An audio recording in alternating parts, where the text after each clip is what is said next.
हम लोग को सेंटर में कहाँ है, यही है उधर दूसरा ही गई है। हेलो बच्चा लोग, गुड इवनिंग। दीक्षा, रेयान, अभय, अनुष्का, तन्मय त्रिपाठी, बेटा कैसे हैं आप लोग? मेरी आवाज आ रही है ना?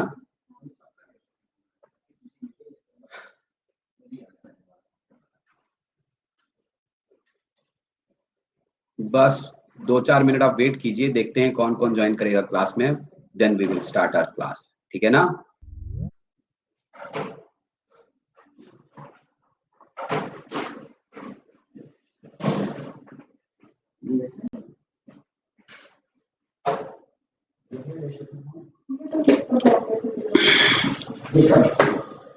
बच्चों के लिए मान लीजिए बच्चे आगे के नहीं दे पा रहे तो उस व्हाट्सएप पे फोटो मंगा के इंटरव्यू शुरू कर देते। तो क्या पढ़ने वाले हैं हम आज? नया वाला चैप्टर। हमारे नए चैप्टर का नाम है हेरिडिटी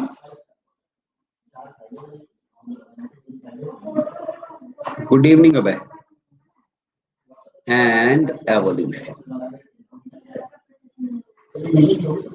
आज हम अपना नया वाला चैप्टर स्टार्ट करने वाले हैं।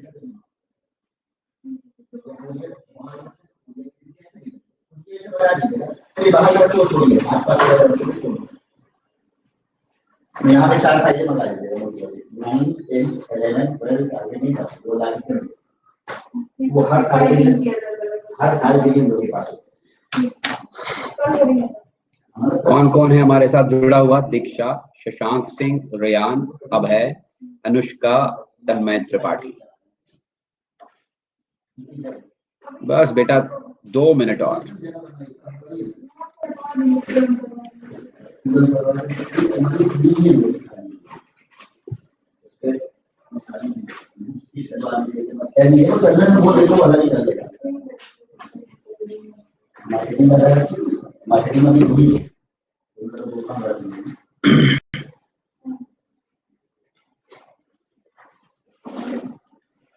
तो स्टार्ट कर दें?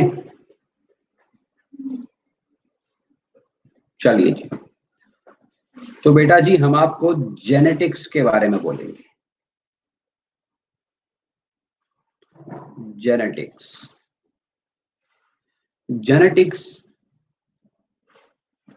बायोलॉजी का ही एक ब्रांच है। It is a branch of biology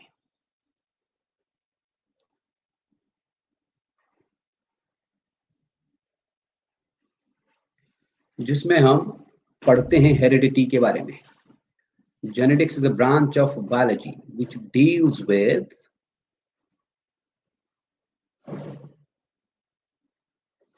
the study of heredity and variation. Which deals with the study of heredity.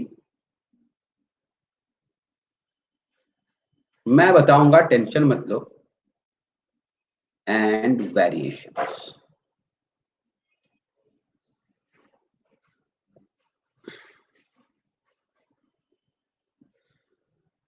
Heredity को बेटा हम इनहेरिटेंस भी बोलते हैं। तो हम ये भी लिख सकते हैं जेनेटिक्स बायोलॉजी का वो वाला ब्रांच है जिसमें हम स्टडी करते हैं इनहेरिटेंस एंड वेरिएशंस या हेरिडिटी एंड वेरिएशंस। पहले इस चीज को समझेंगे, बाद में हम आगे बढ़ेंगे, राइट? तो सबसे पहले बात आती है हेरिडिटी की।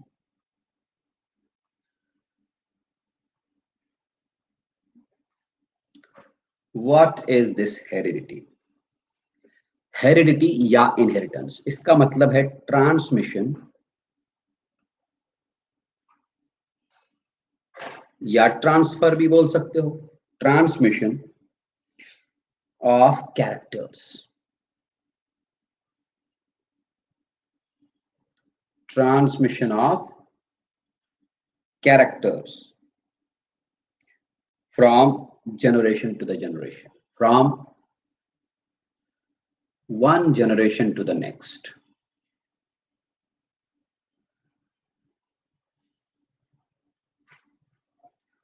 One generation to the next.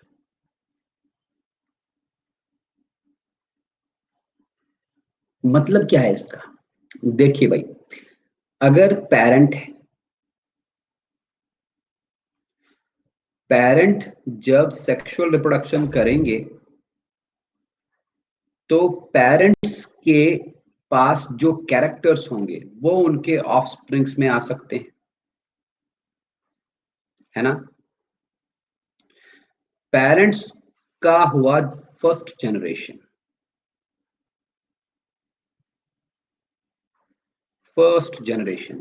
और ऑफस्प्रिंग्स हुए नेक्स्ट जनरेशन।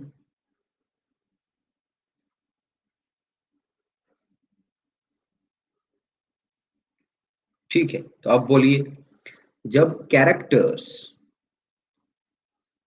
पेरेंट से ऑफस्प्रिंग की तरफ जाएंगे, पेरेंट मतलब एक जनरेशन से नेक्स्ट जनरेशन की तरफ जब कैरेक्टर्स जाएंगे, इस कैरेक्टर जाने के प्रोसेस को हम बोलते हैं हेरिडिटी, या इसको हम बोलते हैं इनहेरिटेंस ऑफ कैरेक्टर्स। समझ रहे हैं बात? पेरेंटल जनरेशन से जब ऑफस्प्रिंग की तरफ कैरेक्टर्स ट्रांसपोर्ट होंगे, फर्स्ट जनरेशन से जब नेक्स्ट जनरेशन की तरफ कैरेक्टर्स ट्रांसपोर्ट होंगे, इस कैरेक्टर ट्रांसपोर्ट होने के प्रोसेस को हम बोल सकते हैं इनहेरिटेंस, और इसी को हम बोलते हैं heredity. The transmission of characters from parents to offsprings, the transmission of characters from one generation to the next is known as heredity, या इसको हम inheritance बोलेंगे। बताइए, कोई दिक्कत इसमें? Any doubt in this? ये डेफिनेशन समझ में आया हेरिडिटी वाला? हाँ जी। दूसरी टर्म है बेटा variations.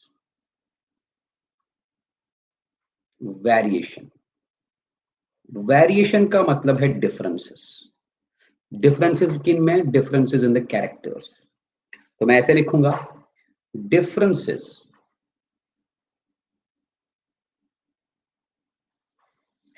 in the characters, differences in the characters among members of a species, among individuals of a species, individuals of a species, या individuals of a population, इस प्रोसेस को हम बोलते हैं वेरिएशन। मैं एग्जांपल देता हूं आप ह्यूमंस का एग्जांपल ले लीजिए। आप मुझे बताइए, एक ह्यूमन के आईज का कलर कैसा होता है? हमारी आंखों का कलर कैसा होता है? हमारी आंखों में आइरिस होता है। आइरिस का कलर या तो ब्लैक हो सकता है, किसी किसी में आंखें ब्राउनिश होती हैं, किसी किसी की में आंखें ब्लूइश होती हैं, ग्रीनिश होती हैं, है ना? तो देखिए, ये कैरेक्टर ही है। हमारी आई कलर इज अ कैरेक्टर, और ये कैरेक्टर किसी इंसान में, आई कलर का कैरेक्टर किसी इंसान में ब्लैक, किसी इंसान में ब्राउन, किसी इंसान में येलोइश, किसी में ब्लूइश, किसी में ग्रीनिश। तो कैरेक्टर एक है। कौन सा कैरेक्टर? आई कलर। और आप देखिए, आई कलर में डिफरेंट इंसानों में डिफरेंट वेरिएशंस हैं, डिफरेंट डिफरेंसेस हैं। आई कलर सब में सेम नहीं है ना? दीक्षा में एक आई कलर हो सकता है, शशांक में दूसरा, प्रियांशु में तीसरा, रेयान में चौथा। Is it okay? हमारे आई कलर्स डिफरेंट हैं। आई कलर एक कैरेक्टर है, एक कैरेक्टर के इतने वेरिएंट्स हैं, यही तो है वेरिएशन। या आई कलर छोड़िए, स्किन कलर को ले लीजिए। हमारा स्किन कलर, किसी का स्किन ब्लैकिश होता है, वेरी ब्लैक, जैसे निग्रोज होते हैं, वो जो लोग जो अफ्रीका में रहते हैं। किसी का स्किन कलर वेरी लाइट होता है, जैसे यूरोपियंस। किसी का आई कलर थोड़ा सा ब्राउनिश होता है, किसी का स्किन कलर, किसी का स्किन कलर व्हीटिश होता है, तो wheatish skin colour, brownish skin colour, blackish skin colour, whitish skin colour. Colour character एक ही है, स्किन कलर, लेकिन स्किन कलर के कितने डिफरेंसेस, है ना? यही डिफरेंसेस किसी कैरेक्टर के, एक ही स्पीशीज, एक ही पॉपुलेशन के मेंबर्स में, इसी को हम वेरिएशन बोलते हैं।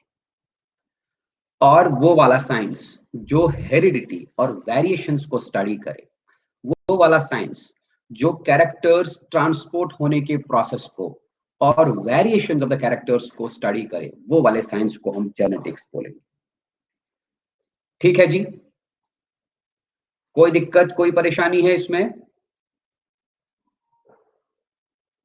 नहीं है ना? यस। तो एक बार इसका स्क्रीनशॉट लेके डन कर दीजिए, हम आगे बढ़ेंगे।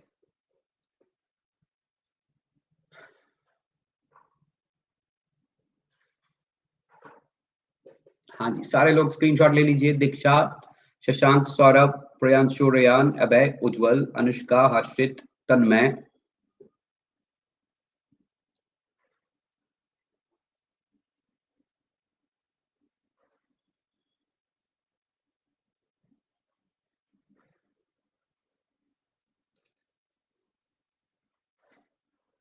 सबने स्क्रीनशॉट ले लिया?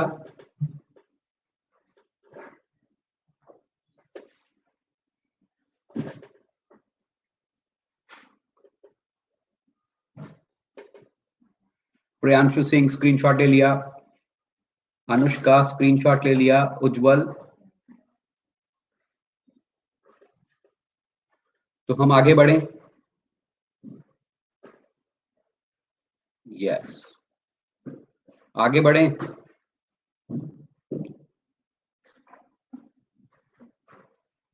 चलिए, आई होप सबने स्क्रीनशॉट लिया हो। हम चलते हैं आगे।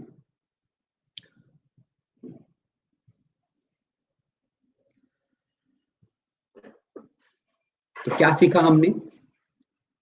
पेरेंट से ऑफस्प्रिंग्स की तरफ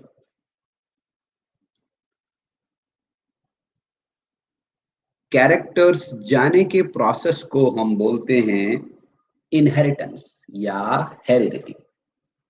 जब कैरेक्टर्स ट्रांसमिट होते हैं पेरेंटल जनरेशन से ऑफस्प्रिंग वाली जनरेशन तक, इसी प्रोसेस को हम बेटा जी बोलते हैं इनहेरिटेंस,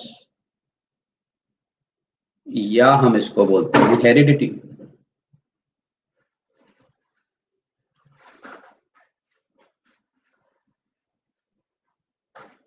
सवाल ये है कि पेरेंट से ऑफस्प्रिंग की तरफ कैरेक्टर जाते कैसे हैं? हाउ? क्या ये कैरेक्टर पेरेंट से ऑफस्प्रिंग की तरफ या एक जनरेशन से दूसरी जनरेशन की तरफ हवा में जाते हैं? क्या ये कैरेक्टर्स ब्लड के थ्रू जाते हैं? क्या ये कैरेक्टर्स यूरिन के थ्रू जाते हैं? क्या ये कैरेक्टर्स सलाइवा के थ्रू जाते हैं? वाह, हाउ? क्वेश्चन हमारे पास है how transmission of characters occur. Yes, बिल्कुल सही बोल रहे हैं, लेकिन हम स्टेप बाय स्टेप एक्सप्लेन करेंगे। How transmission of characters occur, how transmission of characters occur. ये क्वेश्चन बहुत ही खतरनाक क्वेश्चन था। It was a mystery. कब तक? ये एक मिस्ट्री थी 1850s तक। बहुत साइंटिस्ट ने बोला कि कैरेक्टर्स एक जनरेशन से दूसरी जनरेशन तक ब्लड के थ्रू जाते हैं। बहुत साइंटिस्ट ने बोला कैरेक्टर्स एक जनरेशन से दूसरी जनरेशन तक बॉडी फ्लूइड्स के थ्रू जाते हैं, लेकिन सही किसी का नहीं था। It was a mystery. Yes, ये तो हम आज बोलते हैं, लेकिन मिस्ट्री था ये बहुत टाइम तक। ठीक है ना? अब देखिए, इस मिस्ट्री को बेटा सॉल्व किया एक बहुत ही ग्रेट रिसर्चर ने। उस रिसर्चर का नाम था Gregor Johann Mendel. Gregor Johann Mendel. Gregor Johann Mendel 1822 में पैदा हुआ था एंड 1884 में मर गया। इन्होंने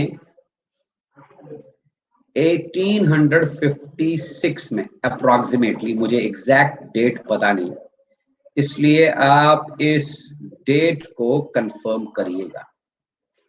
इन्होंने 1856 में अप्रोक्सीमेटली लिखा, मैंने, मुझे एग्जैक्ट डेट पता नहीं। इस डेट पे अपने हाइब्रिडाइजेशन एक्सपेरिमेंट्स स्टार्ट किए। He started his hybridization experiments.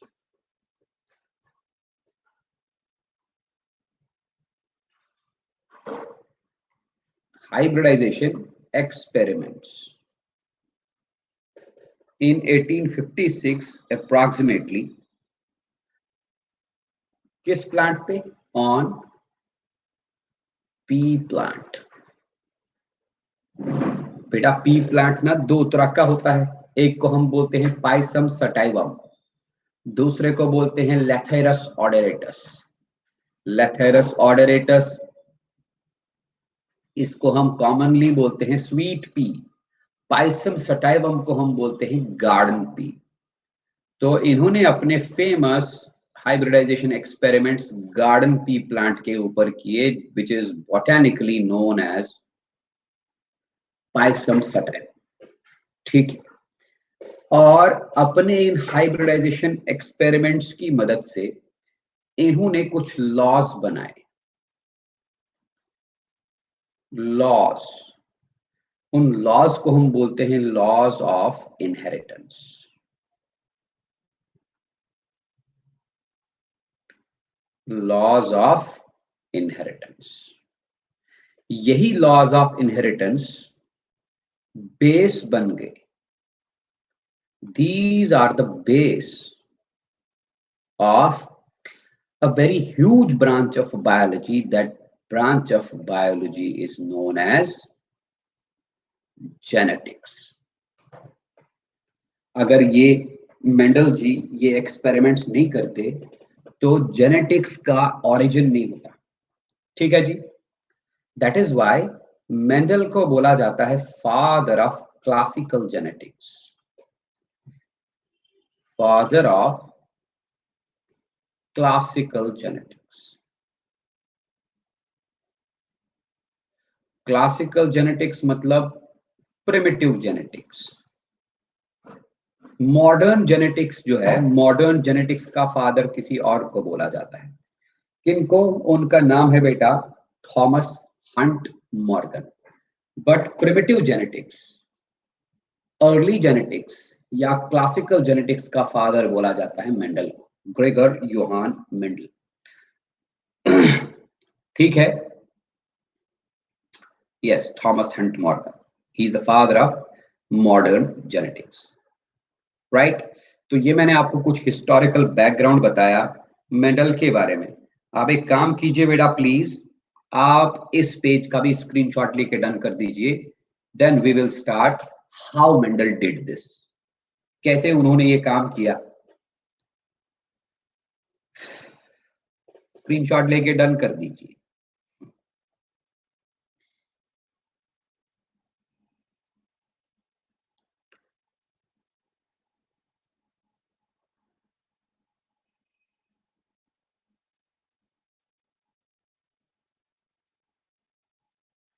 सबने स्क्रीनशॉट ले लिया? हम आगे बढ़े?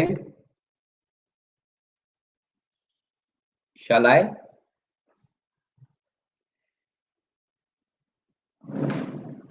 हम चलते हैं आगे। देखिए जी, क्या किया इन्होंने, पी प्लांट ही चूज क्यों किया और क्या एक्सपेरिमेंट किया, लेट अस सी। तो एक्सपेरिमेंटल मटेरियल, ऐसा मटेरियल जिसपे मेंडल ने एक्सपेरिमेंट किया, कौन सा था?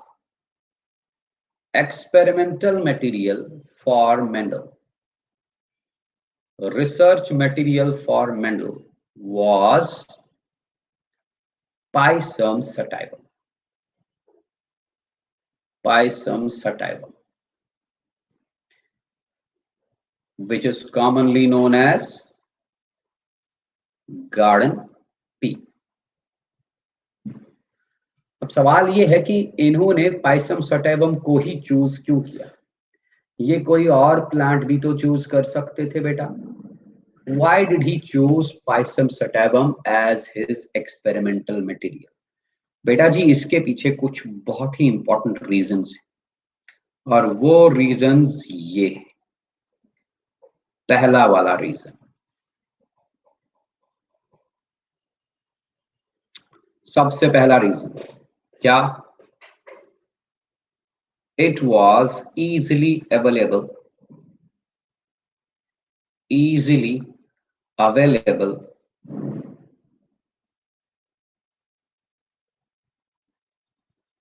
in the monastery garden. आपको मैं बता दूं, मेंडल एक मोनेस्ट्री में काम करते थे। मोनेस्ट्री के मॉन्क थे ये। 21 साल की उम्र में ये मोनेस्ट्री के मॉन्क बन गए, ठीक है। और बाद में उस मोनेस्ट्री से दूसरी मोनेस्ट्री की तरफ ये चले गए, वहां पर इनको अपॉइंट किया गया as a teacher of natural sciences and mathematics. तो मोनेस्ट्री के स्कूल में ये नेचुरल साइंस, मैथमेटिक्स और स्टैटिस्टिक्स वगैरह पढ़ाते थे। उस मोनेस्ट्री में बेटा एक गार्डन था, उसी गार्डन में इन्होंने पाइसम सटैवम प्लांट को देखा।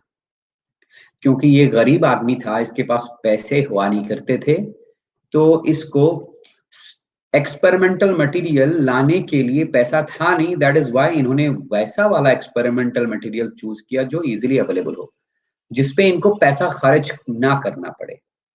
अब आप सवाल ये पूछेंगे, सर मॉनेस्ट्री के गार्डन में तो और भी प्लांट्स होंगे, इन्होंने पी प्लांट को ही चूज क्यों किया? बिल्कुल, मैं आपको उसके भी रीजंस बताऊंगा। दूसरा रीजन बेटा, पी प्लांट जो है पाइसम सटाइवम, हाँ मैं सब बताऊंगा। पी प्लांट जो पाइसम सटाइवम है, ये एक एनुअल प्लांट है। It is an annual plant. बस ध्यान से सुनो, फोकस करके, क्योंकि ये समझ आना चाहिए, इसको रट्टा नहीं मार सकते। पी प्लांट एक एनुअल प्लांट है। Annual plants are those plants which complete their life cycle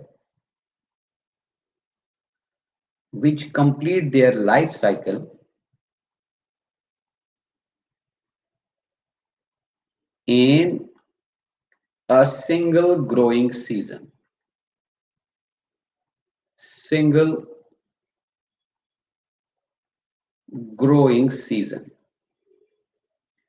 ऐसे प्लांट्स जो अपना लाइफ साइकिल एक ही ग्रोइंग सीजन में कंप्लीट करे, ऐसे प्लांट्स को हम एनुअल प्लांट्स बोलते हैं। मैं आपको एग्जांपल बता दूं, अगर हमारे पास एप्पल ट्री है या मैंगो ट्री का सीड हमने जमीन में डाल दिया, तो उस मैंगो ट्री के सीड से मैंगो ट्री राइज हुआ, ऑरिजिनेट हुआ। लेकिन पहले पहले जब ये मैंगो ट्री यंग होता है, उस पे मैंगो उगते हैं क्या? नहीं। एक स्टेज आता है जब वो मैंगो ट्री फुल फ्लेज्ड होता है, तब जाके उस पे फ्लावर्स प्रोड्यूस होंगे। फ्लावर्स के बाद मैंगोज बनेंगे। तब तक 4-5 साल हो चुके होते हैं। 4-5 साल के बाद ये मैंगोज देना स्टार्ट करेगा और हर साल मैंगोज देता जाएगा। और मैंगोज देने के बाद ये मैंगो ट्री ना खत्म नहीं होता, ये जिंदा रहता है। ऐसे प्लांट्स जो बहुत साल तक जिंदा रहेंगे, मल्टीपल नंबर ऑफ ईयर्स तक, और मल्टीपल नंबर ऑफ ईयर्स तक फ्रूट्स देते रहेंगे, ऐसे प्लांट्स को बेटा हम पेरिनियल प्लांट्स बोलते हैं।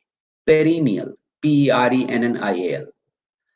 ऐसे वाले प्लांट्स जिनका लाइफ साइकिल मतलब सीड जमीन में डालना, प्लांट ग्रो होना, प्लांट ग्रो होने के बाद फ्लावर निकलना, और फ्लावर निकलने के बाद फ्रूट बनना, फ्रूट से सीड निकलना, यही है लाइफ साइकिल प्लांट। ऐसे प्लांट्स जिनका लाइफ साइकिल 2 साल में कंप्लीट होता है, 2 years, ऐसे प्लांट्स को हम बाइनियल प्लांट्स बोलते हैं। बाय मतलब 2। लेकिन ऐसे प्लांट्स जिनका लाइफ साइकिल केवल एक ही ग्रोइंग सीजन में कंप्लीट होगा, ऐसे प्लांट्स को हम बोलते हैं एनुअल प्लांट्स। अब देखिए दूसरी बात, इस पी प्लांट का एक तो ये एनुअल प्लांट है, और इस पी प्लांट में 1 ईयर में 3 या 4 बार 3 to 4 times फ्लावर्स प्रोड्यूस होते हैं।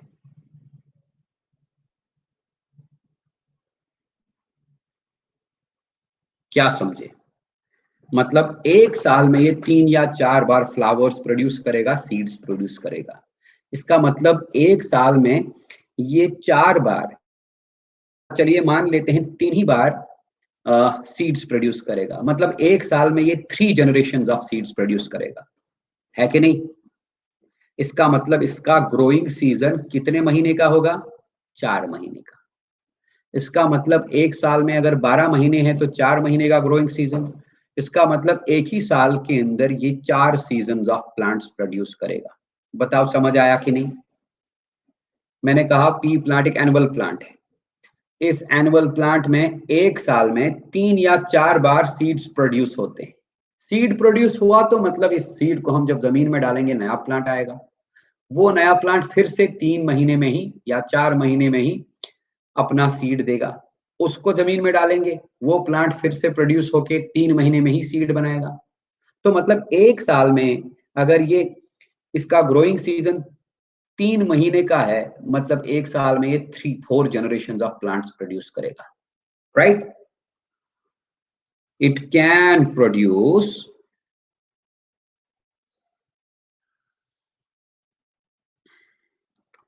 3 to 4 generations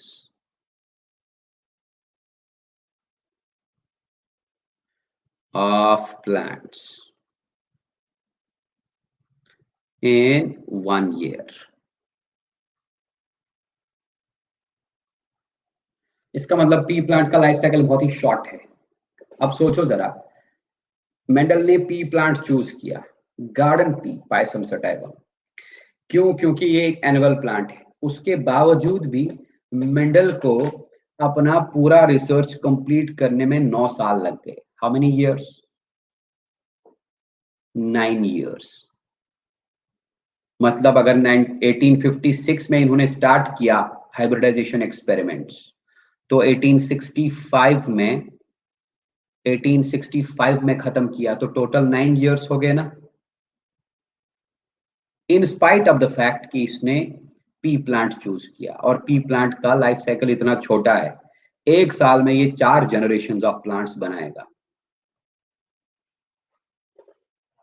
तो he completed his research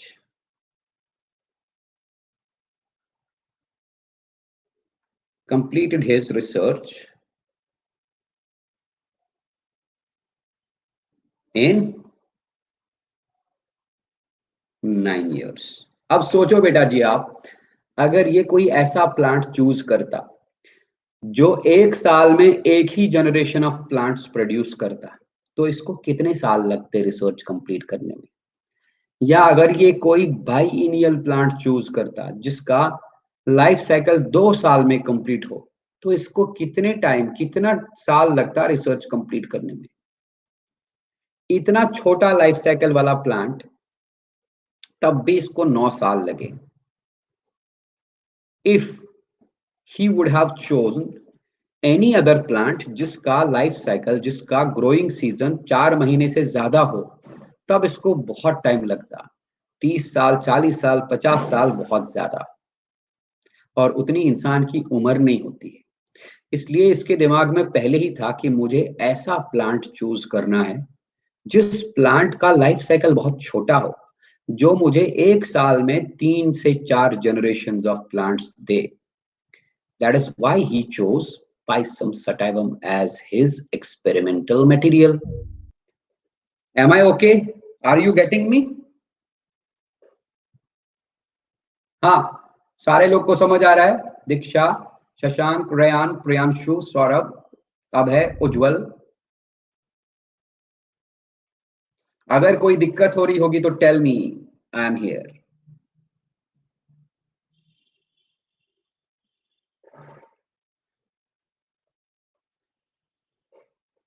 ठीक है, ओके बेटा। तीसरा रीजन देखो, बहुत ही इंपॉर्टेंट रीजन है। पी प्लांट्स में बाइसेक्सुअल फ्लावर्स हैं। पी प्लांट्स में बाइसेक्सुअल फ्लावर्स हैं। आई गेस ये तुमको समझ आ ही सकता है बाइसेक्सुअल फ्लावर्स क्या होते हैं, मैंने पढ़ाया हुआ है। मतलब ऐसे फ्लावर्स जिनमें male sex organs that is stamens और female sex organs that is carpels दोनों होते हैं। और बाइसेक्सुअल फ्लावर्स होने की वजह से पी प्लांट में होता है सेल्फ फर्टिलाइजेशन, सेल्फ पॉलिनेशन।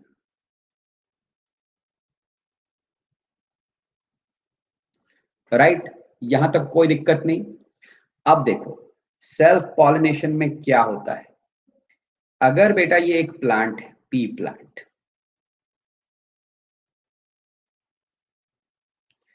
इस पी प्लांट के पास ये रहा एक फ्लावर, बाइसेक्सुअल फ्लावर। ये रहा इसका कार्पल और ये रहे इसके स्टेमेंस। तो होगा क्या सेल्फ पॉलिनेशन में, इन स्टेमेंस से पोलन ग्रेन्स निकले और ये पोलन ग्रेन्स इसी फ्लावर के कार्पल के स्टिग्मा के ऊपर आ गए। हो गया ना ये self pollination.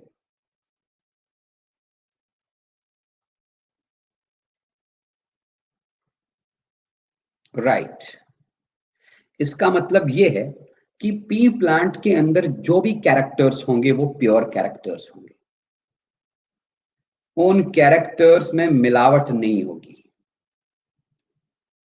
Pure characters, pure characters को इसने कहा ट्रू ब्रीडिंग कैरेक्टर्स। मैं आपको समझाऊंगा ये ट्रू ब्रीडिंग कैरेक्टर्स क्या है। फॉर एग्जाम्पल ये पी प्लांट टॉल है, इसमें एक कैरेक्टर है, लेंथ है इसका, हाइट है इसका, ये टॉल है। ये पी प्लांट जब सेल्फ पॉलिनेशन करेगा, सेल्फ पॉलिनेशन से जो सीड्स बनेंगे ना बेटा, वो सीड्स जब जमीन में डालेंगे तो टॉल ही प्लांट्स प्रोड्यूस होंगे। उन टॉल प्लांट्स के सेल्फ पॉलिनेशन के बाद फिर से सीड्स निकलेंगे थर्ड जनरेशन में। उन थर्ड जनरेशन वाले सीड्स को जमीन में डालेंगे तो फिर से टॉल ही प्लांट्स निकलेंगे। एवरी टाइम जब भी सेल्फ पॉलिनेशन से ये प्लांट का सीड बनेगा, वो सीड हमेशा टॉल प्लांट बनाएगा। तो हम बोलेंगे इस पी प्लांट का टॉलनेस वाला कैरेक्टर क्या है, प्योर कैरेक्टर है। यहां पर शॉर्टनेस या डॉर्फनेस का कोई स्कोप नहीं। सिमिलरली अगर कोई plant P plant dwarf plant है, ड्वार्फ मतलब छोटा हाइट का, ड्वार्फ प्लांट में सेल्फ पॉलिनेशन से जो सीड्स प्रोड्यूस होंगे वो सीड्स हमेशा ड्वार्फ प्लांट्स ही बनाएंगे, क्योंकि सेल्फ पॉलिनेशन हो रही है। सेल्फ पॉलिनेशन मतलब बाहर के एनवायरनमेंट से कोई भी पोलन ग्रेन नहीं आएगा। उस पोलन ग्रेन के आने से एक चीज हो सकती थी, उस पोलन ग्रेन के आने से हो सकता था कि दूसरा कैरेक्टर आए। फॉर एग्जाम्पल अगर ये टॉल पी प्लांट है, टॉल पी प्लांट के पोलन ग्रेन्स इसी टॉल पी प्लांट के कार्पल के स्टिग्मा के ऊपर पड़ गए तो हमेशा टॉलनेस वाला फैक्टर ही मौजूद रहेगा। लेकिन सोचिए जरा, अगर बाहर से किसी पी प्लांट का दूसरे पी प्लांट का पोलन ग्रेन लाए, मान लीजिए वो पी प्लांट ड्वार्फ प्लांट था और वो पोलन ग्रेन, चलिए ऐसे दिखाता हूं, मान लो यहां पर एक और पी प्लांट है, इस पी प्लांट से पोलन ग्रेन निकला। अगर ये पोलन ग्रेन बेटा यहां आता तो क्रॉस पॉलिनेशन हो जाता। सोचिए जरा, अगर ये पी प्लांट ड्वार्फ प्लांट था, ये पोलन ग्रेन इस टॉल प्लांट के फ्लावर पे आता, तो इस क्रॉस पॉलिनेशन से जो सीड्स बनते, उन सीड्स में बेटा टॉलनेस का फैक्टर भी मौजूद होता, डॉर्फनेस का फैक्टर भी होता, क्योंकि पोलन ग्रेन कहां से आया, डॉर्फ प्लांट से। या उल्टा केस भी हम देख सकते हैं, अगर डॉर्फ प्लांट के कार्पल के ऊपर इस टॉल प्लांट के फ्लावर का पोलन ग्रेन आए, तब भी क्या है, क्रॉस पॉलिनेशन। और इस डॉर्फ प्लांट में दोनों फैक्टर्स मौजूद रहेंगे, टॉल पी प्लांट वाला फैक्टर भी रहेगा और डॉर्फ पी प्लांट वाला फैक्टर भी रहेगा। इसका मतलब जो ये सीड्स बनाएगा ना, वो सीड्स में चांस रहेगा टॉल पी प्लांट प्रोड्यूस करने का और डॉर्फ पी प्लांट प्रोड्यूस करने का। समझ रहे हैं बात? तो आप याद रखेंगे, जब भी किसी प्लांट में नेचुरली सेल्फ पॉलिनेशन होती है, इसका ये मतलब होता है कि उसके कैरेक्टर्स हमेशा प्योर कैरेक्टर्स होंगे। प्योर कैरेक्टर्स मतलब ट्रू ब्रीडिंग कैरेक्टर्स।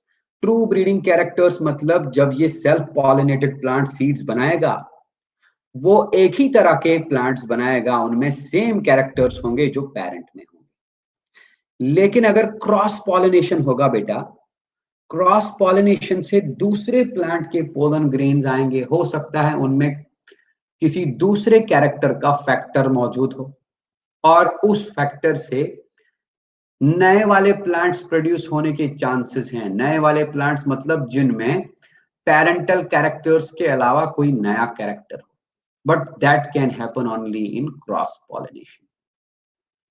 मेरे को बताओ, ये जो मैंने यहां पर पॉइंट बताया, ये समझ आया कि नहीं? इसमें कोई डाउट है क्या? Tell me first.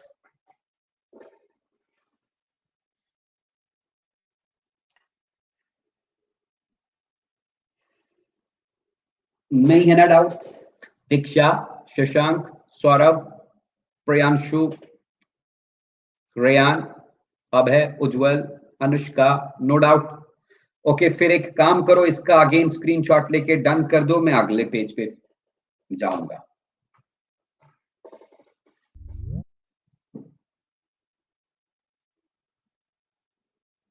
हाँ जल्दी।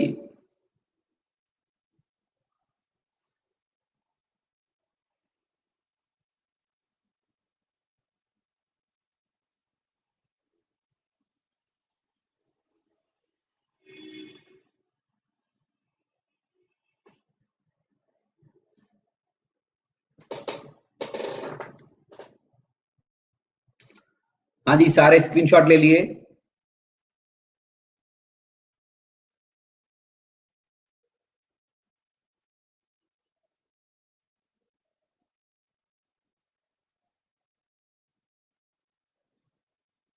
चलो भाई, आगे बढ़ता हूं। ओके, ये थे मेन 3 रीजन, जिन 3 रीजंस की वजह से इन्होंने पी प्लांट को चूज किया as an experimental material, right? फिर से मैं ये पॉइंट एक बार समझाता हूं। अगर किसी प्लांट में सेल्फ पॉलिनेशन हुआ,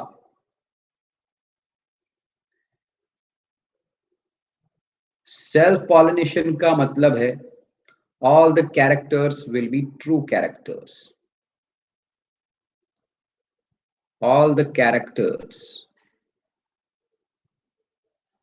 pure. प्योर बोले तो true breeding,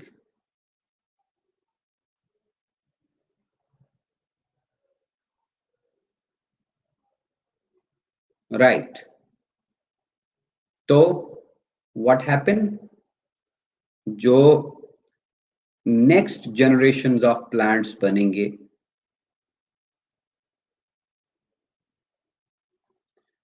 next generation of plants, वो कैसे होंगे? will be similar to the previous generation, to the parents. लेकिन अगर क्रॉस पॉलिनेशन हुआ,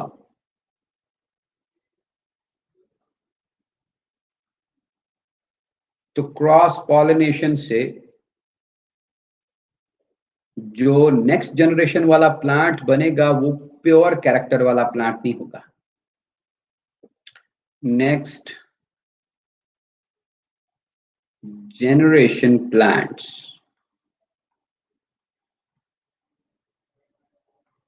not having pure characters.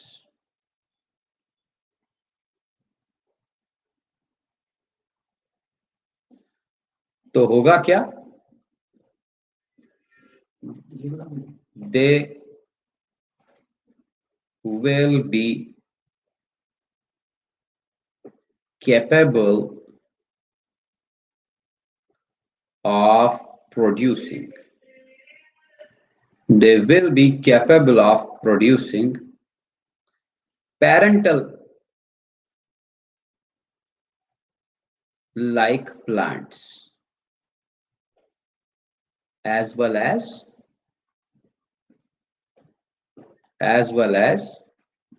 new charactered plants.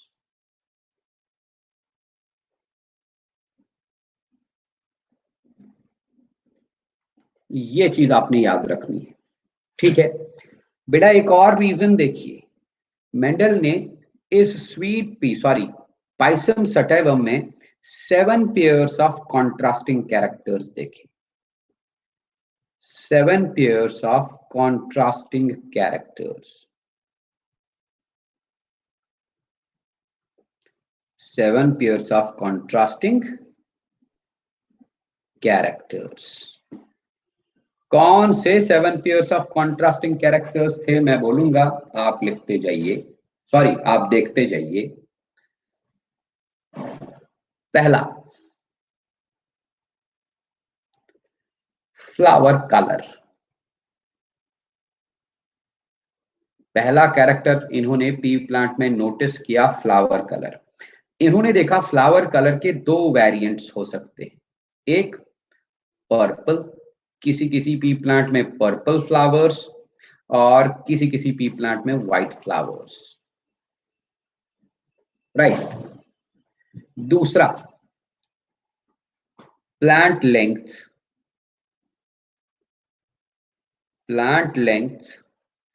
कोई कोई पी प्लांट टॉल और कोई पी प्लांट डॉर्फ। इन्होंने हर कैरेक्टर में 2 वेरिएंट्स देखे। यही तो कॉन्ट्रास्ट था ना। देखो कॉन्ट्रास्ट मतलब अगर मैं बोलूंगा डे का कॉन्ट्रास्ट आएगा नाइट, सुबह, शाम, ब्लैक, व्हाइट, कलर्ड, कलरलेस, ये कॉन्ट्रास्ट है। तो यहां पर इन्होंने देखा कॉन्ट्रास्ट पर्पल का contrasting character white, tall plant इसका कॉन्ट्रास्ट डॉर्फ। फिर देखिए तीसरा pair of contrasting characters, seed colour. इन्होंने देखा पी प्लांट्स में 2 तरह के सीड कलर्स हो सकते हैं, येलो, कुछ पी प्लांट्स का सीड कलर येलो और कुछ पी प्लांट्स का सीड कलर ग्रीन। देन चौथा वाला, सीड शेप।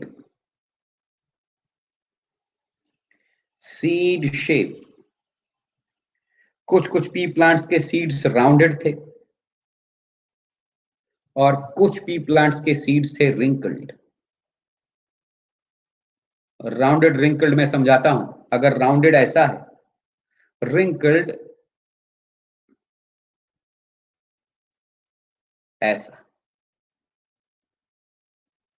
ऐसा सीड रिंकल्ड सीड है।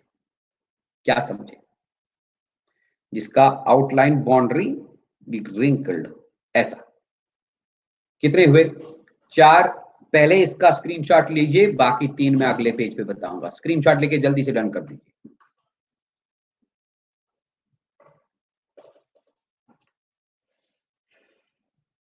पसीना बहुत आ रहा है।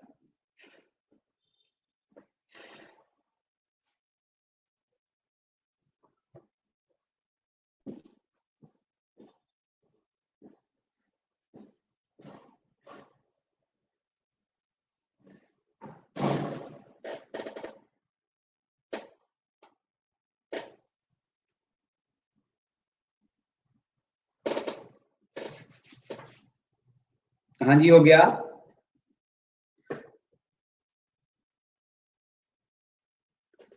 आगे बढ़ूं?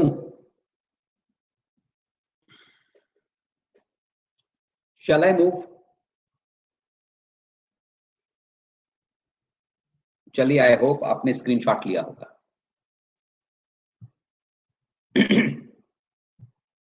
तो 4 मैंने बता दिए। Fifth one is flower position.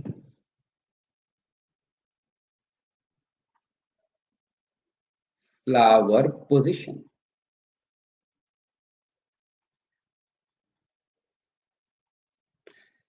इन्होंने देखा कुछ कुछ पी प्लांट्स में एक्शल फ्लावर्स थे। मैं समझाता हूं एक्शल मतलब क्या हुआ। और कुछ कुछ पी प्लांट्स में टर्मिनल फ्लावर्स थे।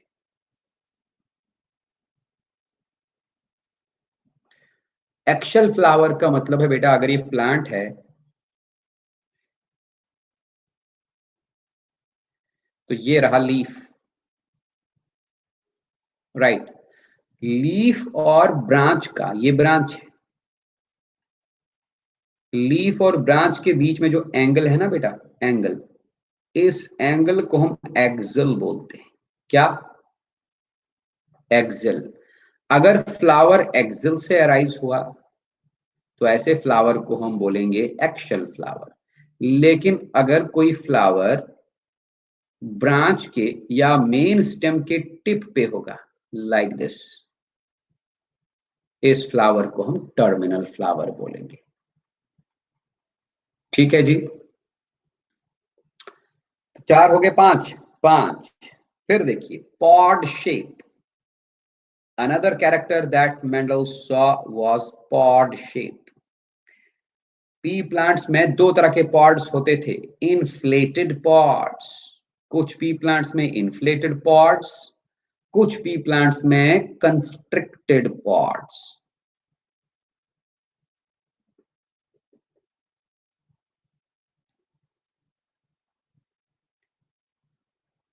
कंस्ट्रिक्टेड पॉड्स, अरे भाई, लीफ और मेन स्टेम या ब्रांच के बीच में जो गैप है ना, स्पेस, देखो अगर ये मेन स्टेम है या ब्रांच है, यहां पर लीफ अराइज हुआ, लीफ और मेन स्टेम के बीच में जो गैप है, जो एंगल बनेगा, इस एंगल को बेटा एक्सल बोलेंगे।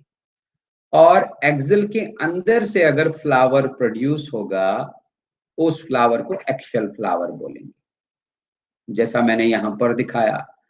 लेकिन अगर फ्लावर ब्रांच या मेन स्टेम के टिप पे प्रोड्यूस होगा, उस फ्लावर को टर्मिनल फ्लावर बोलेंगे।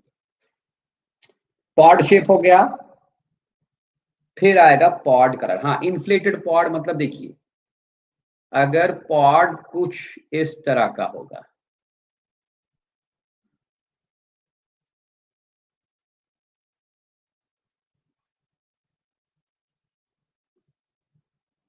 पी पॉड, ये इन्फ्लेटेड पॉड।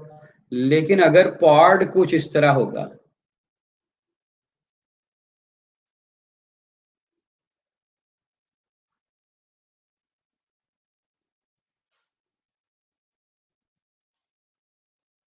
ये constricted pod. Then pod colour,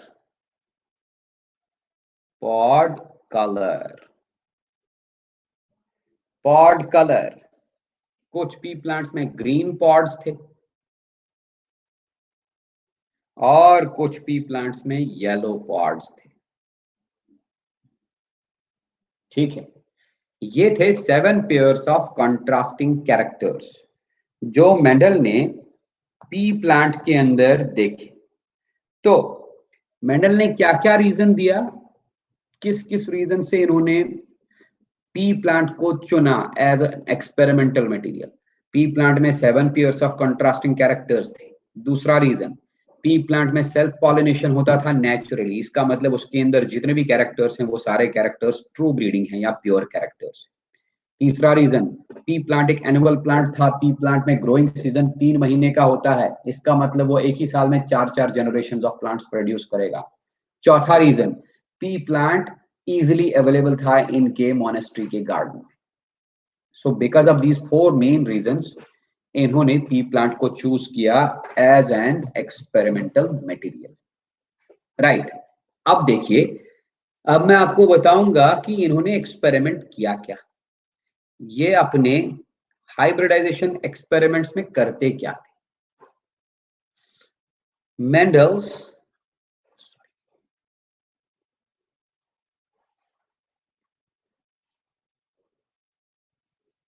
hybridization experiments. Mendel's hybridization experiments.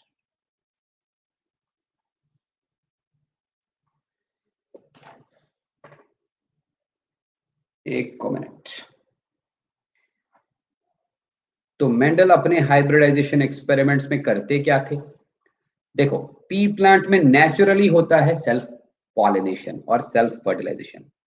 इन्होंने अपने हाइब्रिडाइजेशन एक्सपेरिमेंट्स में इस पी प्लांट में डेलिब्रेट क्रॉस पॉलिनेशन कराया। Deliberate cross pollination. नेचुरली उनमें होता था सेल्फ पॉलिनेशन, लेकिन इन्होंने सोचा चलो हम सेल्फ पॉलिनेशन रोक कर इनमें क्रॉस पॉलिनेशन करा दें। इसी डेलिब्रेट क्रॉस पॉलिनेशन को इन्होंने बोला हाइब्रिडाइजेशन। कैसे किया मैं वो बताऊंगा, या शॉर्ट में इनको बोलते थे क्रॉस। तो इन्होंने बहुत सारे क्रॉसेस किए, बहुत सारे हाइब्रिडाइजेशन एक्सपेरिमेंट्स किए। मतलब इन्होंने पी प्लांट्स में क्या कराया? Artificially cross pollination, right? कैसे कराया मैं वो अगले पेज पे बताऊंगा। पहले आप इस पेज का स्क्रीनशॉट लेकर रन कर दो।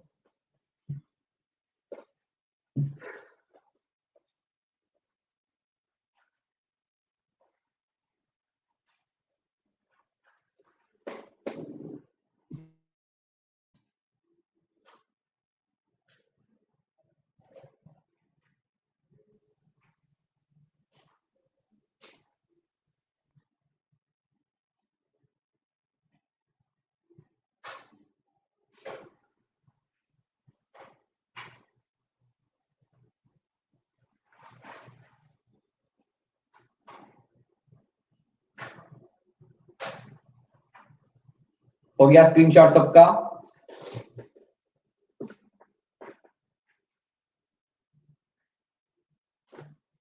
आगे बढ़ूं? देखो भाई, ध्यान से देखना हम क्या बोल रहे हैं।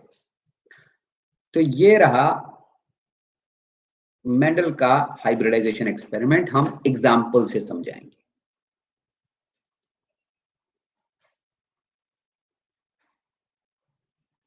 ध्यान से देखना मैं क्या बोल रहा हूं। मैंने कहा मेंडल ने पी प्लांट में 7 पेयर्स ऑफ कंट्रास्टिंग कैरेक्टर्स देखे, लेकिन इन्होंने हाइब्रिडाइजेशन एक्सपेरिमेंट इस तरह किया कि इन्होंने एक कैरेक्टर चूज किया, बाकी कैरेक्टर्स को इग्नोर किया। मतलब इन्होंने एक टॉल पी प्लांट को देखा, टॉल पी प्लांट। तो इस पी प्लांट का कैरेक्टर क्या था? हाइट। ये टॉल पी प्लांट था। इस पी प्लांट में बाकी 6 कैरेक्टर्स भी तो होंगे ना। इसमें फ्लावर्स या तो पर्पल हो सकते हैं या व्हाइट। इसमें फ्लावर पोजीशन देखा तो या तो टर्मिनल फ्लावर्स हो सकते थे या तो एक्चुअल फ्लावर्स हो सकते थे। बाकी 6 कैरेक्टर्स को फिलहाल इग्नोर किया। इन्होंने केवल एक कैरेक्टर के ऊपर ध्यान दिया, and that character is plant height. समझ रहे हैं बात? एक एक करके पहले एक कैरेक्टर कैसे इनहेरिट होगा आगे वाली जनरेशंस में, उसको सीखा। फिर एक साथ 2 कैरेक्टर्स कैसे इनहेरिट होंगे, उसको सीखा। तो फिलहाल हम एक कैरेक्टर वाला बोलेंगे। तो फर्स्ट इन्होंने एक for example toll pea plant लिया। इस टॉल पी प्लांट में क्या किया? इस प्लांट में इन्होंने किया इमैस्कुलेशन। ध्यान से सुनियो, इस टॉल पी प्लांट में इन्होंने किया इमैस्कुलेशन। अब व्हाट इज इमैस्कुलेशन? इमैस्कुलेशन मतलब cutting off anthers in the flowers। बहुत सारे टॉल पी प्लांट्स एक साथ लिए, उन टॉल पी प्लांट्स के फ्लावर्स में एंथर काट दिए। एंथर बताओ क्या होता है? एंथर मेल सेक्स ऑर्गन है या फीमेल सेक्स ऑर्गन? मेल। मतलब जितने भी पी प्लांट्स चूज किए सारे पी प्लांट्स टॉल थे।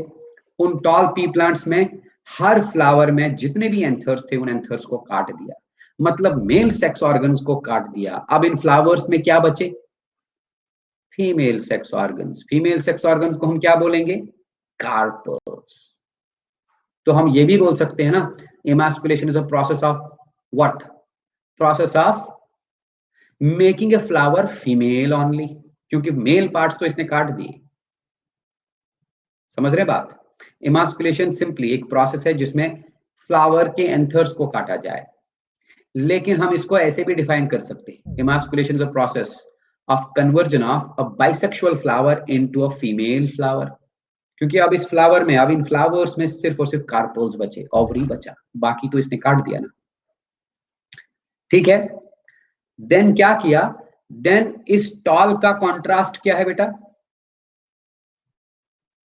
टॉल का कॉन्ट्रास्ट डॉर्फ। देन एक डॉर्फ पी प्लांट लाया। जितने इसने टॉल पी प्लांट्स लिए उतने ही डॉर्फ पी प्लांट्स भी लिए। इस डॉर्फ पी प्लांट से इन्होंने पोलन ग्रेन लिया। पोलन ग्रेन के अंदर मेल गैमीट, हाँ जी, है ना, मेल गैमीट। इन पोलन ग्रेन्स को ड्रॉप कर दिया। कहां पर? Pollen grains were dropped on carpels of emasculated flowers.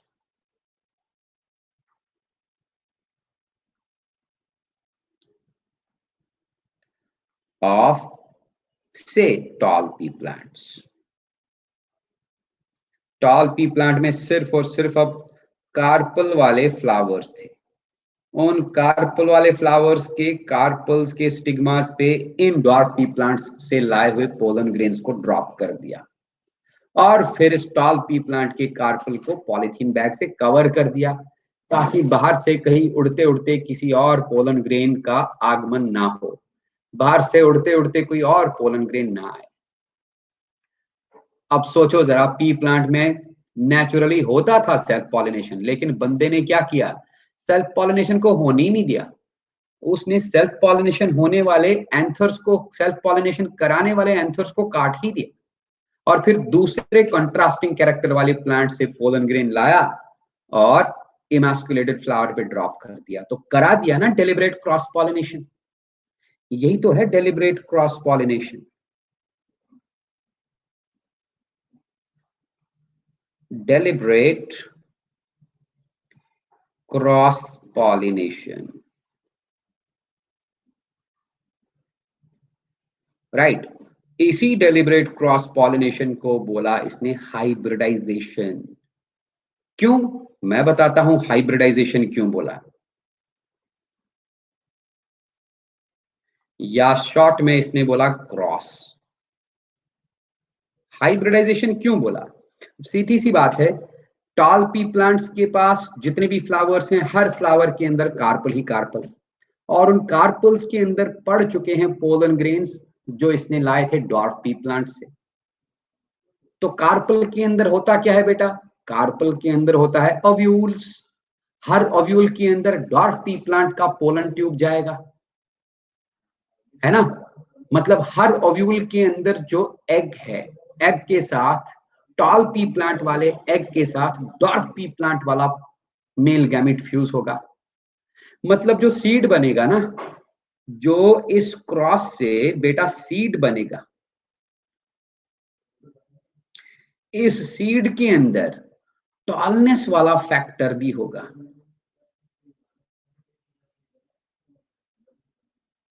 And इसके अंदर डॉर्फनेस वाला फैक्टर भी मौजूद होगा। अब बताओ, जब ये वाला सीड जमीन में पड़ेगा, कौन सा सीड? जिसके पास टॉलनेस वाला फैक्टर भी है और डॉर्फनेस वाला फैक्टर भी है, इस सीड के पास कैपेबिलिटी होगी ना टॉल प्लांट प्रोड्यूस करने की भी और डॉर्फ प्लांट प्रोड्यूस करने की भी, क्योंकि इसके पास दोनों फैक्टर्स हैं। यस, तो इस सीड को जब जमीन में डाला, इस सीड से जो प्लांट बने, कौन से प्लांट्स? Pea plants. इन पी प्लांट्स को बंदे ने बोला हाइब्रिड प्लांट्स।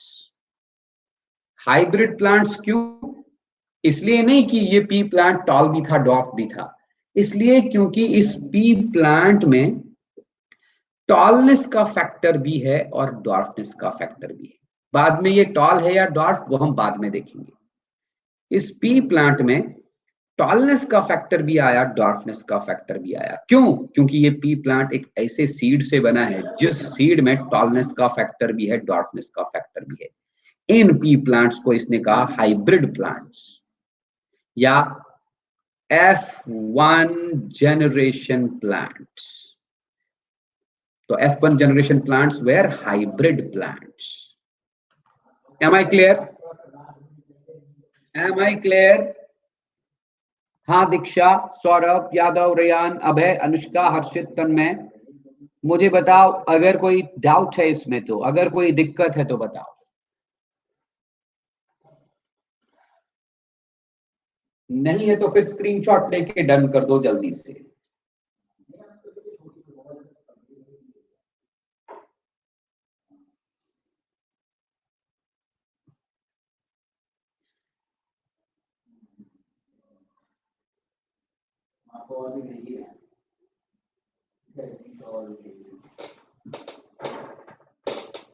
हाँ जी, धीरे धीरे बच्चे क्लास से जा रहे हैं। शशांक सिंह भाग गया, प्रियांशु सिंह भाग गया, उज्जवल नारायण भाग गया। अब जितने भी हैं वो स्क्रीनशॉट लेके डन कर दो।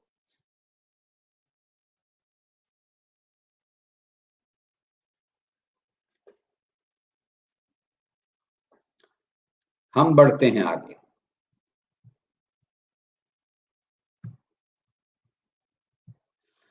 हम एक काम करेंगे, इसी क्रॉस को ना हम रिप्रेजेंट करेंगे एक फ्लो चार्ट में विद सिंबल्स। सिंबल्स से इस क्रॉस पॉलिनेशन वाले, हाइब्रिडाइजेशन वाले एक्सपेरिमेंट को रिप्रेजेंट करेंगे। तो क्या किया मेंडल ने? फॉर एग्जाम्पल इन्होंने टॉल पी प्लांट लिया,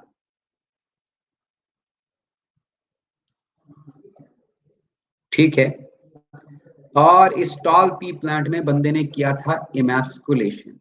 इमैस्कुलेशन मतलब एंथर्स काट दिए। तो इस टॉल पी प्लांट में केवल बचे कार्पल्स। उन कार्पल्स में फीमेल गैमीट होगा या मेल गैमीट? टेल मी।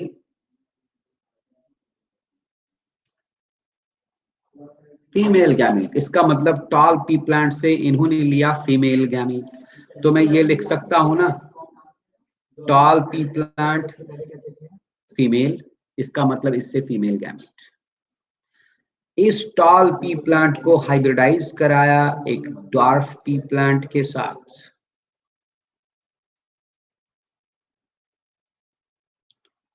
राइट?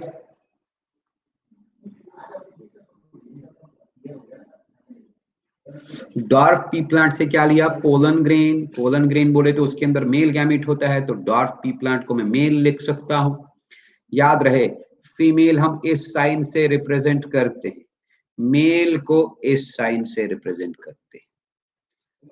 ध्यान से सुनो, टॉल पी प्लांट के लिए हम दो सिंबल्स लिखेंगे, capital T, capital T.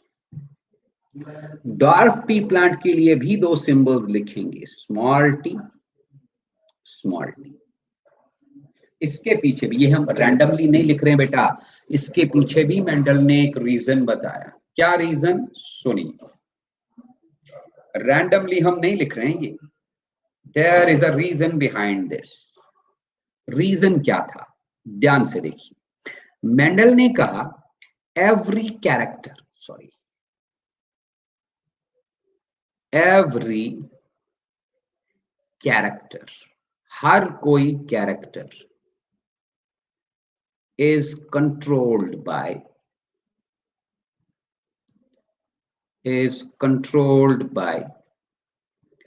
a pair of factors, a pair of factors.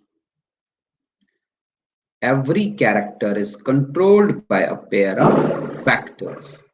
ये जो factors है, they can be similar or they can be different.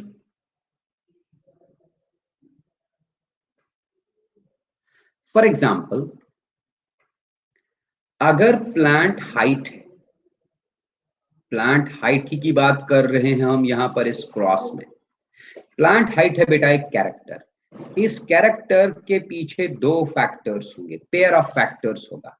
Pair मतलब अगर ये पेयर सिमिलर होगा ये, अगर ये पेयर डिसिमिलर होगा ये, अगर ये पेयर सिमिलर होगा तो ये।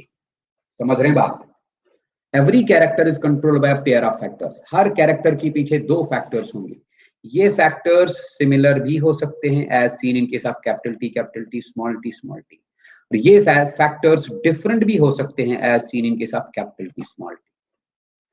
अगर सिमिलर फैक्टर्स होंगे दोनों, capital T similar, small T similar, इस कंडीशन को मेंडल ने कहा होमोजाइगस।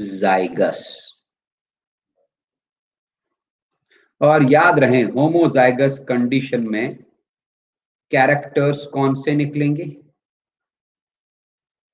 Pure characters. अगर ये कंडीशन होगी एक कैपिटल टी एक स्मॉल टी, इस कंडीशन को मेंडल ने कहा हेटेरोजाइगस। हेटेरोजाइगस।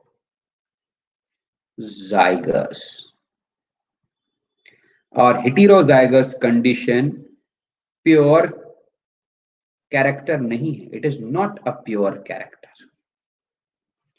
प्योर कैरेक्टर क्यों नहीं है ये आप देख सकते हैं बेटा। प्योर कैरेक्टर के लिए या तो कैपिटल टी होगा या तो स्मॉल टी होगा। ठीक है, कैपिटल टी, ध्यान से सुनना मैं क्या बोल रहा हूं। कैपिटल टी की वजह से आएगा कौन सा कैरेक्टर? टॉल। स्मॉल टी की वजह से कौन सा आएगा? ड्वार्फ। तो कैपिटल टी होमोजाइगस कंडीशन में दोनों फैक्टर्स एक जैसे हैं, तो कैपिटल टी की वजह से भी टॉल आएगा, दूसरे कैपिटल टी की वजह से भी टॉल आएगा, इसीलिए ये प्योर कैरेक्टर है। स्मॉल टी अगेन होमोजाइगस, ये वाले स्मॉल टी से टॉल डॉर्फ प्लांट आएगा, ये वाले स्मॉल टी से डॉर्फ आएगा, ये भी प्योर। लेकिन यहां देखिए बेटा, इस कैपिटल टी से क्या आएगा? Toll pea plant. इस स्मॉल टी से क्या आएगा? डॉर्फ। मतलब हेटेरोजाइगस कंडीशन में टॉलनेस वाला फैक्टर भी है, डॉर्फनेस वाला फैक्टर भी है, इसीलिए ये प्योर कैरेक्टर प्रोड्यूस नहीं करेगा। It will not produce a pure character.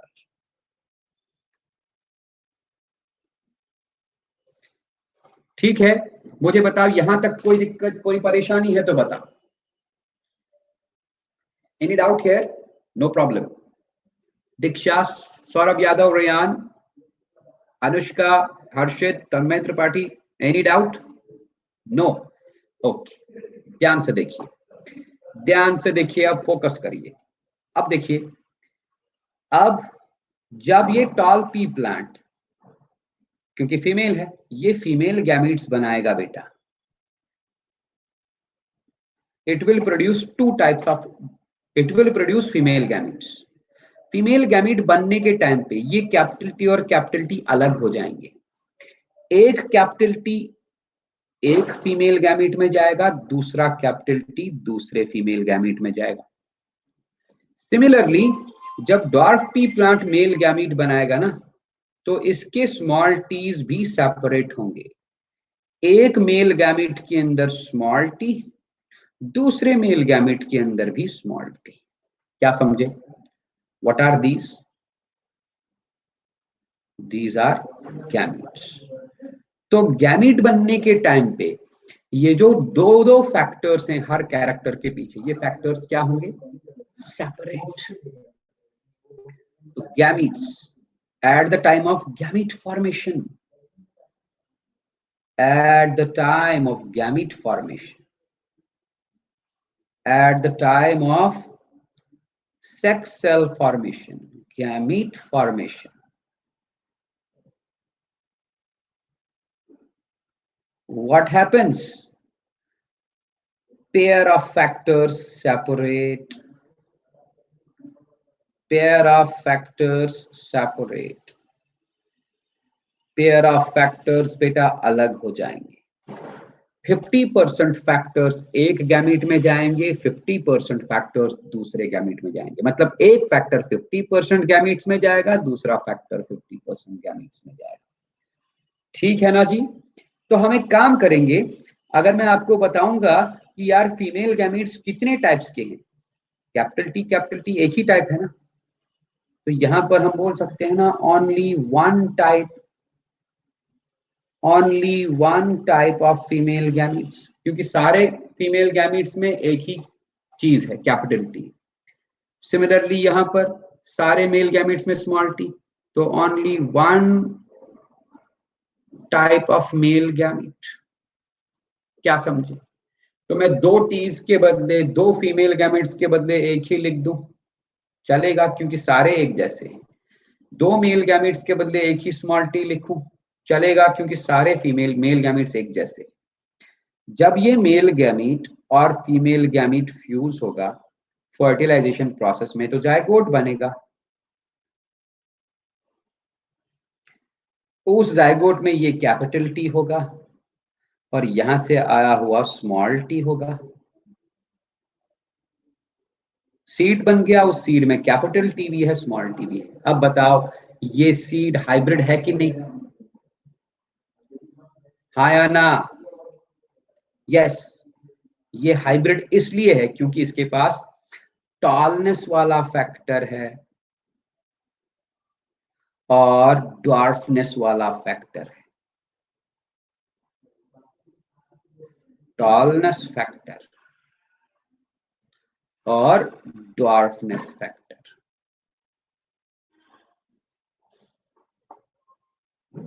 क्या समझे?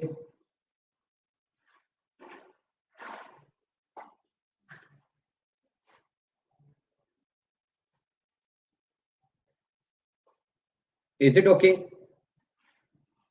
कोई दिक्कत, कोई डाउट यहां तक नहीं है ना? तो फिर स्क्रीनशॉट लेके प्लीज डन कर दो एक बार फिर से.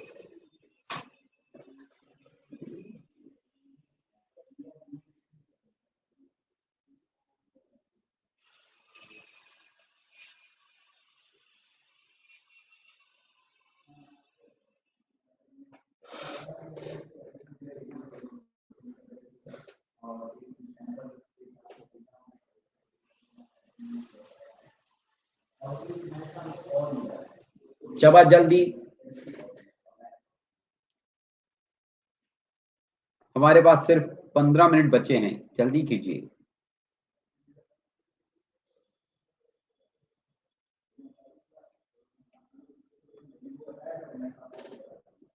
सब लोगों ने स्क्रीनशॉट लिया होगा आई होप. मैं बढ़ता हूं आगे. हाँ जी, तो क्या आया हमारे पास? अब जाइगोट बना, सीड बना, उस सीड में कैपिटल टी भी है, स्मॉल टी भी है.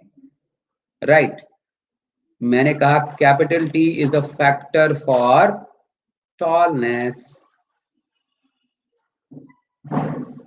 Factor for tallness. Small T is the factor for dwarfness.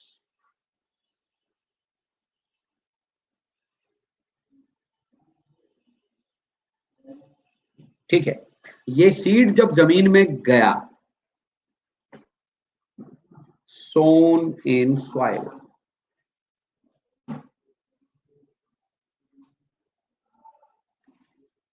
ऐसे वाले सीड्स जब जमीन में गए, सो किए, तो इनसे निकलेंगे प्लांट्स. उन प्लांट्स में भी सेम कहानी, factor for tallness, factor for dwarfness. In plants को बंदे ने बोला plants of F1 generation. F1 मतलब फर्स्ट फीलियल. फीलियल बोले तो बच्चे वाला जनरेशन, फर्स्ट फीलियल जनरेशन.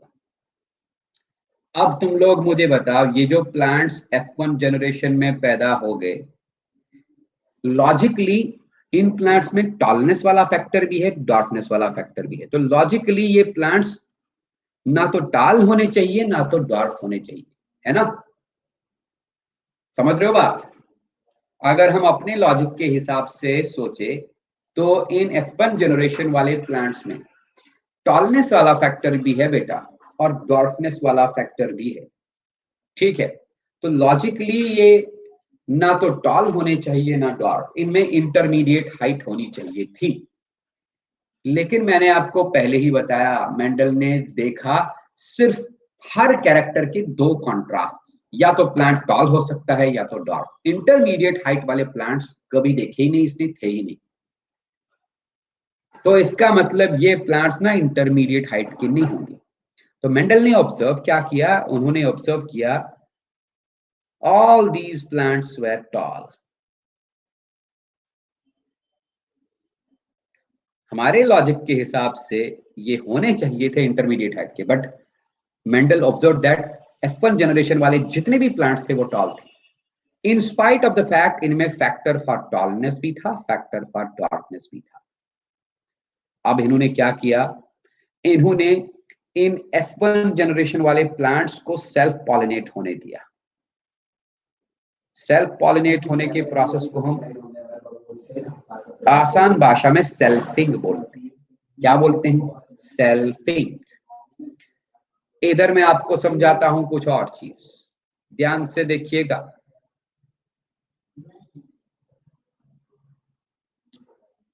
सी, अब ये प्लांट है, हाँ, इसमें सेल्फ पॉलिनेशन होगी।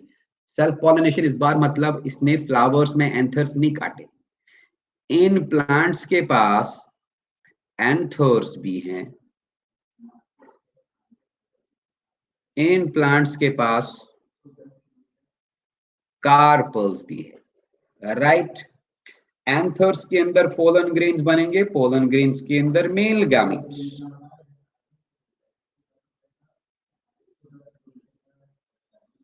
कार्पल के अंदर फीमेल गैमेट होगा।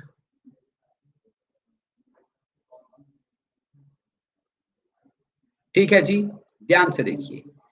मेल गैमेट्स बेटा दो टाइप्स के बनेंगे, क्योंकि अभी मैंने कहा आपको गैमेट बनने के टाइम पे ये फैक्टर्स को सेपरेट होना है, अलग होना है। तो जब ये कैपिटल टी और स्मॉल टी अलग अलग होगा तो 50% ऑफ द मेल गैमेट्स में कैपिटल टी जाएगा, 50% ऑफ द फीमेल गैमेट्स में जाएगा स्मॉल टी। अब बताइए, मेल गैमेट्स पहले की तरह एक जैसे नहीं है क्या? पहले की तरह मेल गैमेट्स सिमिलर हैं क्या? कहाँ है सिमिलर भैया? इससे पहले मैंने जब बोला था, जब कैपिटल टी और कैपिटल टी वाला सीन था, तब मेल गैमेट सारे कैपिटल टी या फीमेल गैमेट सारे कैपिटल टी, मेल गैमेट सारे स्मॉल टी। देखो मैं पिछले वाले पेज पे जाता हूं, तुम लोग समझ नहीं रहो मेरा बात। इधर देखो, इधर देखो, इस पेज पे जरा देखो। मैंने कहा ना पहले toll pea plant, parent toll pea plant था, उसमें थे दो फैक्टर्स फॉर टॉलनेस, क्योंकि every character is controlled by a pair of factors.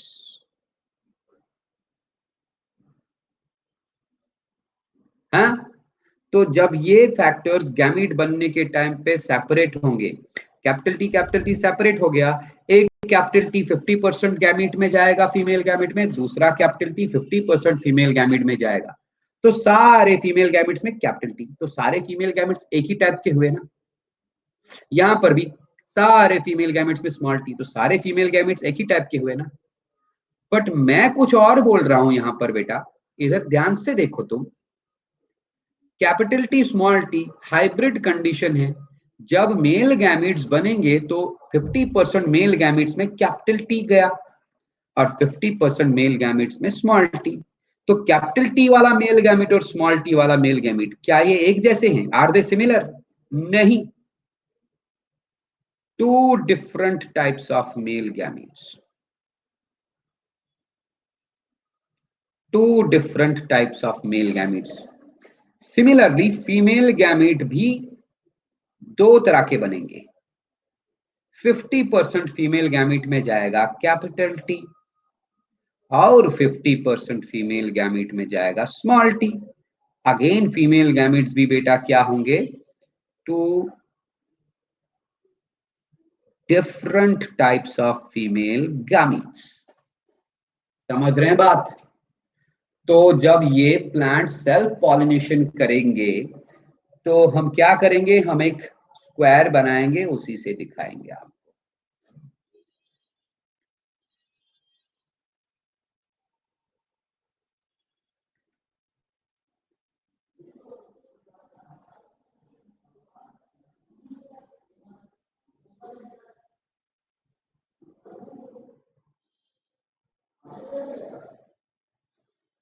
ये देखिए बेटा, मेल गैमेट कितने टाइप के, दो टाइप के। 50% male gametes having capital T, 50% male gametes having small T. Female gamete दो टाइप के, 50% female gametes having capital T, 50% female gametes having small T. Right. चलिए हम ऊपर वाली रो में मेल गैमेट्स को दिखा देंगे, नीचे वाली रो में फीमेल गैमेट्स को दिखा देंगे।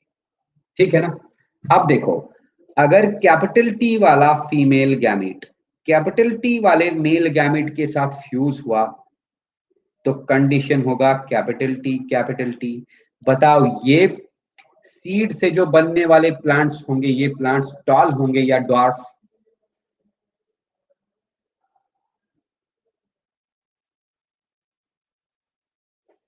समझ आ रही है ना बात?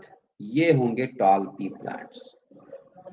अगर कैपिटल टी वाला मेल फीमेल गैमेट इस स्मॉल टी वाले मेल गैमेट के साथ फ्यूज हुआ तो कंडीशन होगा कैपिटल टी स्मॉल टी। ये भैया टॉल होगा क्या डॉर्फ? बोथ कैसे होगा, ऊपर देखो ना।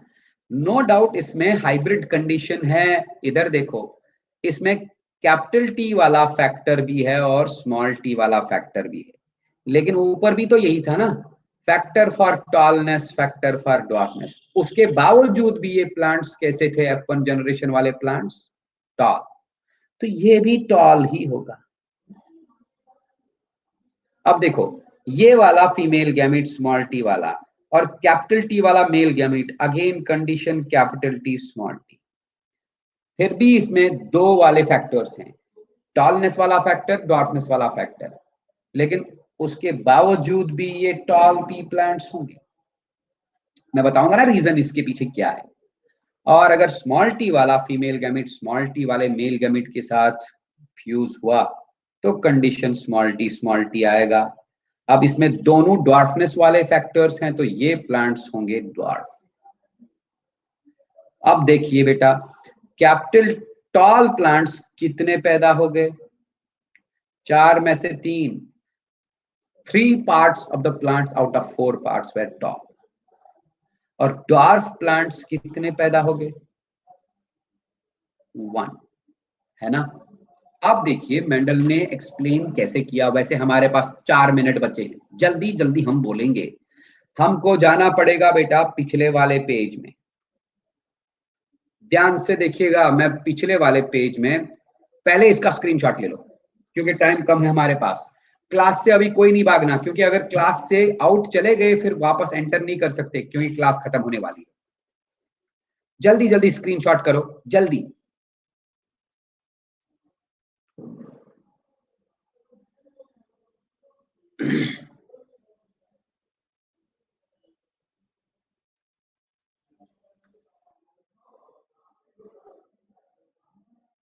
हो गया?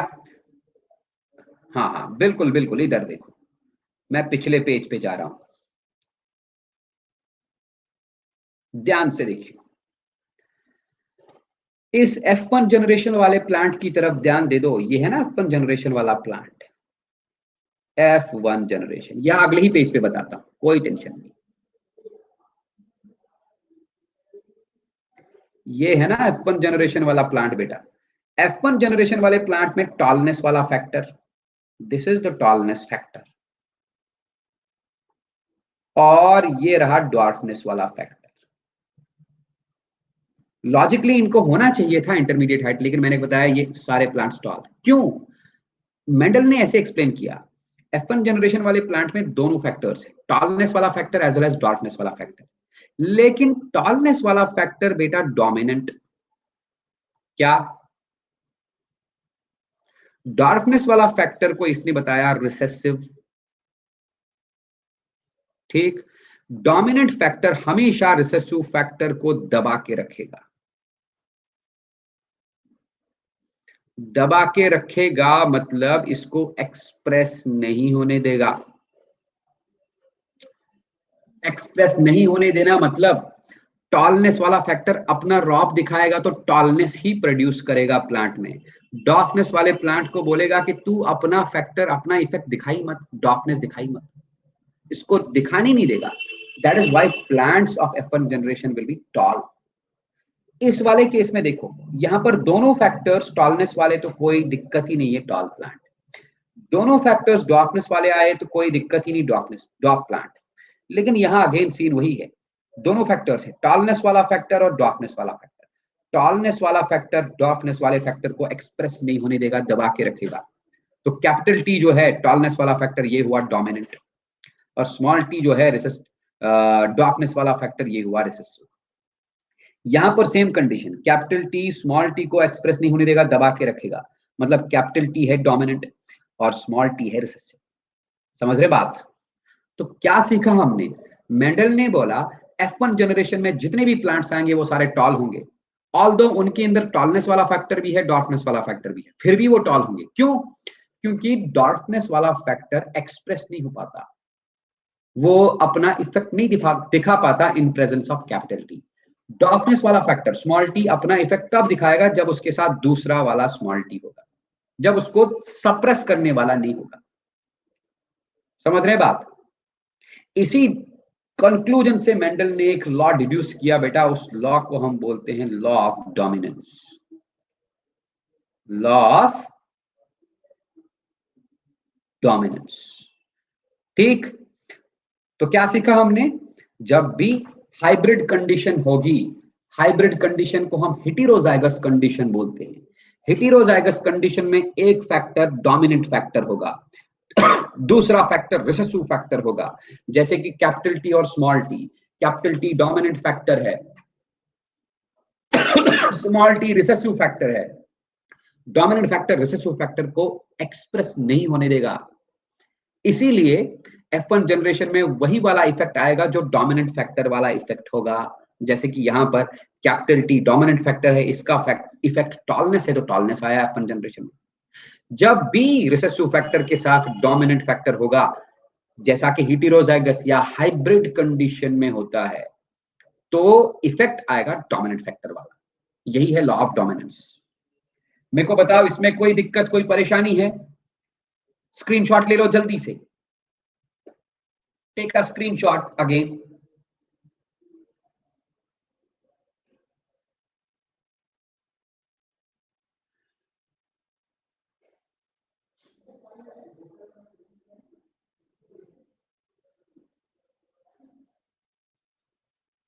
हाँ जी, सारे लोग स्क्रीनशॉट ले लो बेटा।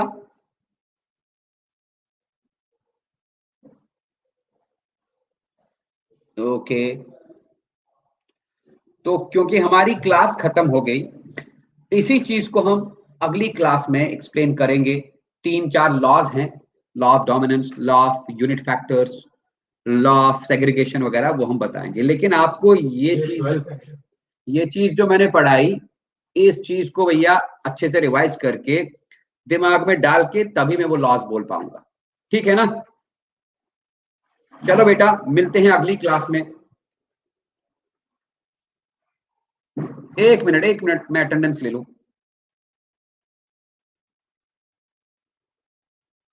मिलते हैं अगली क्लास में बेटा।